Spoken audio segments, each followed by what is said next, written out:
Guys, ngayong umaga kakain na po kami ng almusal pero yung ulam namin ay lulutuin pa namin guys.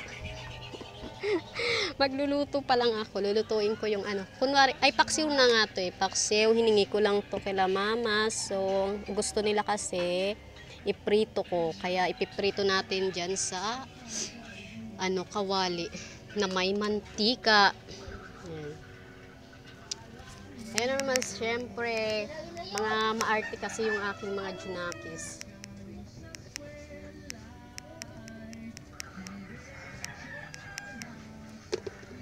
Ay, ang usok.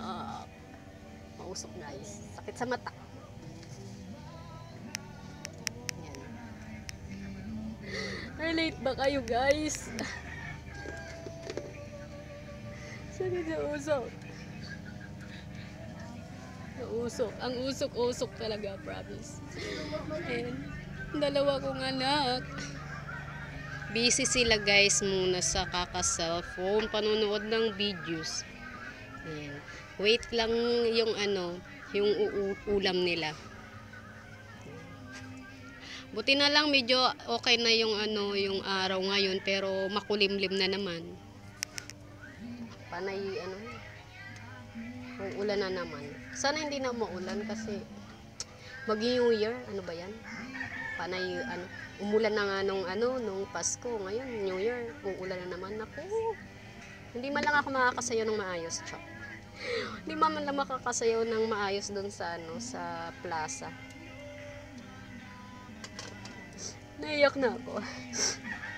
Sakit sa. Ako nang usok talaga, guys. Yan, kailangan ko talagang ano, dami kong nilagay diyan na ano na pang-ilop sa ano, and carton. Nilop ko kay para mag ano ho, magsigagad sa maayos kay harong man. Kay parmi man la mauran. Kaya harong man ang kahoy, oy. Minsan makauuyan. Yan. Lalagay na natin guys ang isda.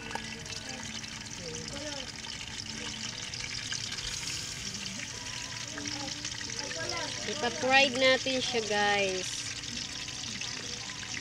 Para sumarap pa siya. Yay, sumarap. Ito kasi, paborito kasi ng mga anak ko, ano, prito. Kaya, talagang ang hirap din pakainin kasi minsan ng mga anak ko, minsan pinag-aartihan nila ako ng gusto nilang ulam.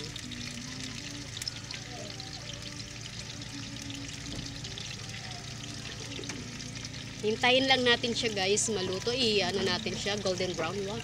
Kaya ay toasted na lang natin na prito kay para manamit.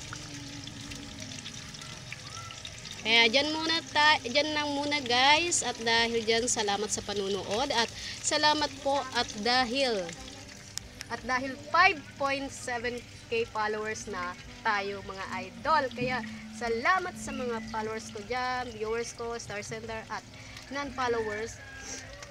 Thank you guys. Salamat po guys sa lahat ng suporta nyo. Kaya good job, yay. Kaya mag-iwan lagi ng bakas dyan sa baba. At para dumami yung followers nyo, follow to follow. At ano ba yan? Kaya naman guys, salamat. Thank you for watching. Love you guys. Ingat kayo palagi. God bless. And Happy New Year!